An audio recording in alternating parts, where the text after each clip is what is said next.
გამოვიდა ფანიშერის ახალი ფილმი. დამსჯელი. უკანასკნელი მკვლელობა. მთლად ფილმსაც ვერ დავარქმევ, რადგან 48 წუთიანია, თითქოს სერიალის ერთი ეპიზოდია, თუმცა საკმარისია. ეს რომ 8 ან 10 ეპიზოდიან სერიალად გადაეღოთ, საშინელება იქნებოდა. ჩვენ აქამდეც ვინახავს ფანიშერის სხვადასხვა ვერსიები და ფანიშერია რა. ისინი იტანჯებიან, ტირიან, მოთქვამენ და შურს იძიებენ. თუმცა ამ ფილმში გვაჩვენებენ ფრენკს, ანუ იგივე ფანიშერს, რომელიც შურისძიებას მორჩა. მან უკვე დახოცა ყველა, ვინც მისი ოჯახის ამბებთან იყო კავშირში. მათ შორის კი ბოლო იყო ნუჩების ოჯახი. ფრენკმა დახოცა ნუჩების ოჯახის მამაკაცები და ამით ის თავის შურისძიებას მორჩა. მოვლენები ვითარდება დეარდევილის სეზონი 1-ის შემდეგ, როდესაც ფისკის იგივე კინგპინის ხალხმა ის დაიჭირა და საკანში გამოკეტა. ფილმში ხაზს უსვამენ ფრენკის არამდგრად ფსიქოლოგიურ მდგომარეობას. კედლებზე ჩანს სურათები და ჩანაწერები, რომ მოეძებნა ის ადამიანები, რბინების გარეული იყვნენ მისი ოჯახის მკვლელობაში. და თითქმის ყველა მათგანზე არის წითელი იქსი, ანუ ფანიშერმა ისინი უკვე დახოცა.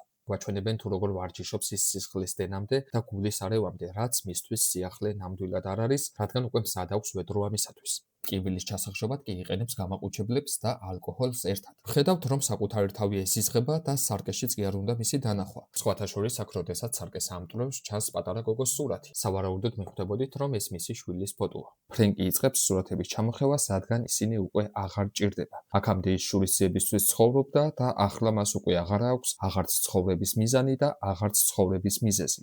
ყველაფერი მორჩა. გასაკეთებელი აღარაფერია. ზაბრალო ფრენკი. ახლა რა მიზანი გაქვს? საზღვაო ქვეითო. თუმცა მოგვიანებით ვიგებთ, რომ შურისძიება ჯერ არ დამთავრებულა და ერთ-ერთი ნუჩი, კერძოდ კი იზაბელა მანუჩი ცოცხალია. კომიქსებში ის არის ფანიშერის ერთ-ერთი მთავარი მტერი. ფრენკი იგივე ფანიშერი ცხოვრობს ნიუ-იორკის ერთ-ერთ უბანში, პატარა სიცილიაში, სადაც მაგარი ქაოსი და არეულობაა და ეს არ არის კინგპინის გამო. ეს არეულობა თავად უფრო ფანიშერმა გამოიწვია, რადგან აქამდე ამ უბანს აკონტროლებდა ნუჩების ოჯახი. ამ უბნის ყველა გიჟი, ნაძირალა და მკვლელი ჩვენთვის მუშაობდა, ფრენკ. ახლა კი ისინი სასოც წარკვეთილები არიან.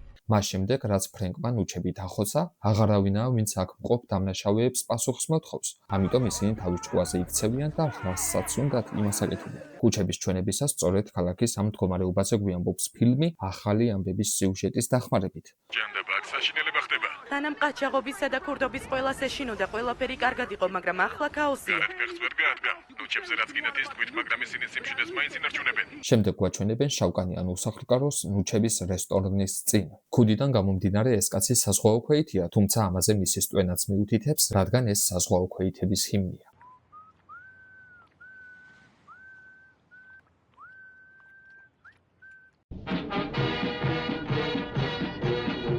და შემდეგ ყველაზე სასიზღარი ქმედება მარველის სამყაროში. ვიღაც ნაბიჯვარი მოდის, მას ძაღლს ართმევს და ნაგვის მანქანის ქვეშ აგდებს.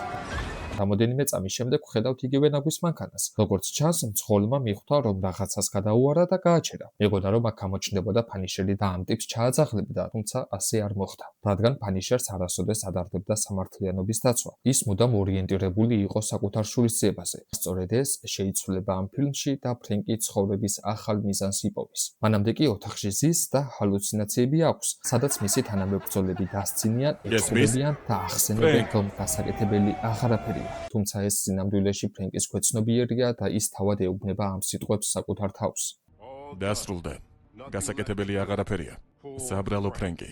ფრენკი ინახავს იარაღებს, რადგან სჯერა, რომ მისი ომი დამთავრდა და ისინი აღარ დაჭირდება. როდესაც ბინიდან გადის, მას ბიჭი და დედამისი ისე შემოხედავენ თითქოს იცნეს. თუმცა იცნეს არა როგორც ფანიშერი, არამედ იციან, რომ აქ ცხოვრობს ვიღაც, ვინც როგორც წესი გარეთ არ გადის და გაუკვირდათ მისი გარეთ დანახვა.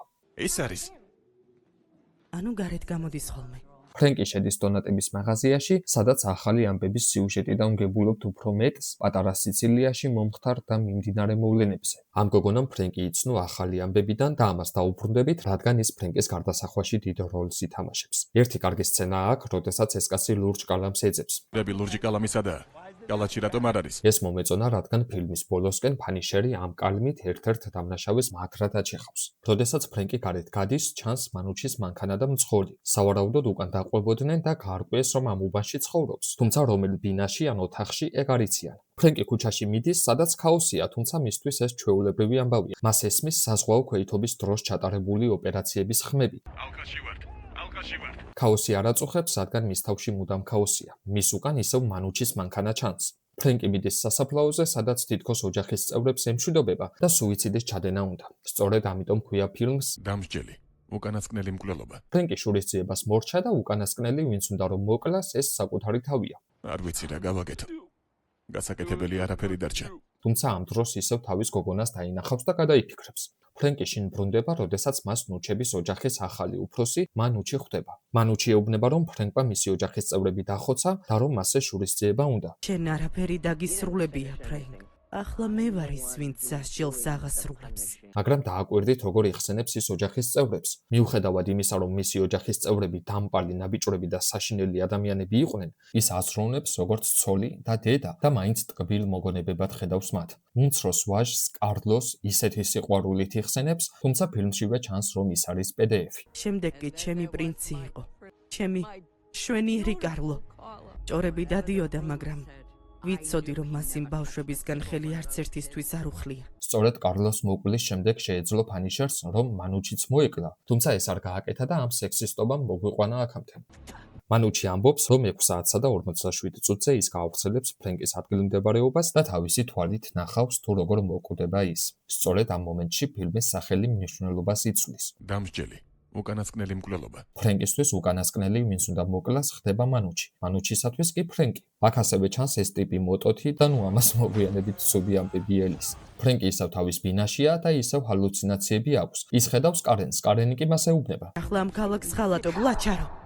ანუ იგულისხმება, რომ ის ახლა შინ კი არ უნდა იჯდეს და მოთქვამდეს, არამედ დიარდევილს უნდა ეხმარებოდეს კინგპინის წინააღმდეგ ბრძოლაში, რომ ნიუ-იორკი გადაარჩინოს. ამასობაში კი მოდის 6 საათი და 47 წუთი. ფრენკის კარზე კაკუნია და იწყება ხოცვა ჟლეტა. თუმცა ამაზე საუბარს დიდად აზრი არ აქვს. ეს ისეთი რამ არის, რაც ფილმში უნდა ნახო. ბოლო მომენტში, როცა ფრენკი მანუჩის ხედავს და მისი მოკვლის შანსი აქვს, ესმის გოგონას ხმა დონატების მაღაზიიდან. ჯერ ესმის ამ გოგოს ხმა, შემდეგ კი ფრენკს ესმის მისი გოგონას ხმა.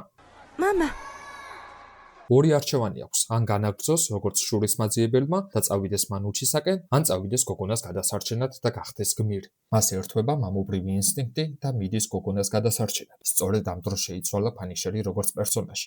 მან შურისძიებას სხვა ადამიანის დახმარების გამო გადააბიჯა, ანუ ესე ვთქვათ, შურისძიება უკან მოიტოვა და მისი ცხოვრების ახალი მიზანი სხვების დაცვა და დახმარება გახდა. ბოლო სცენა ძალიან მნიშვნელოვანია, როდესაც ფრენკი იჭერს ამ ნაბიჭვარს და ქუდს აბრუნებინებს პატრონისათვის. თუმცა ეს საზღვაო ქვეითი ამბობს. მას ჩემთვის მხოლოდ ეს არ წაურთმევია. ფანიშერი არც კი ეკითხება კიდევ რა წაგართვაო. მის გამოხედვაში ხედავს, რომ ეს რაღაც ძალიან ძვირფასი იყო და ყოყმანის გარეშე კლავს ამ ნაბიჭვარს. ეს სცენა მნიშვნელოვანია, რადგან გვაჩვენებს, რომ მიუხედავად იმისა, რომ ფანიშერი აწიარა შურისძიებისთვის, არამედ სამართლიანობის დაცვისათვის იბრძოლებს, ის მაინც არ გახდება, ესე ვთქვათ, რბილი ადამიანი და მაინც დახოცავს ხალხს. ასევე მან განაახლა ფანიშერის ნიშანი და მოიწესრიგა თმადაწვერი. ასე ვთქვათ, ფორმაში ჩადგა და ის ტიპი აღარაა ცხოვრების მიზან დაკარგული, რომ ეგდო, მოთქვამდა და არ წყევდა. ალბათ ადამიანობასაც ამიტომ არ უნდა მასთან მუშაობა, რომ ის ხალხს ხოცავს. ნაბიჯო სახში წადი. ადამიანობობას მეოთხე ფილმში სავარაუდოდ სეიდი სინკის პერსონაჟი გამოიყენებს ფრენკის ამ მამობრივ გრძნობებს სათავისოდ და მანიპულაციით აიძულებს ფრენკს, რომ მას დაეხმაროს.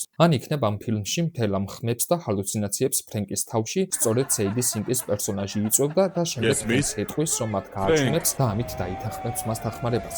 ნუ ჯერ ზუსტად არ ვიცით რა მოხდება, ამიტომ დღეისათვის სულ ეს იყო.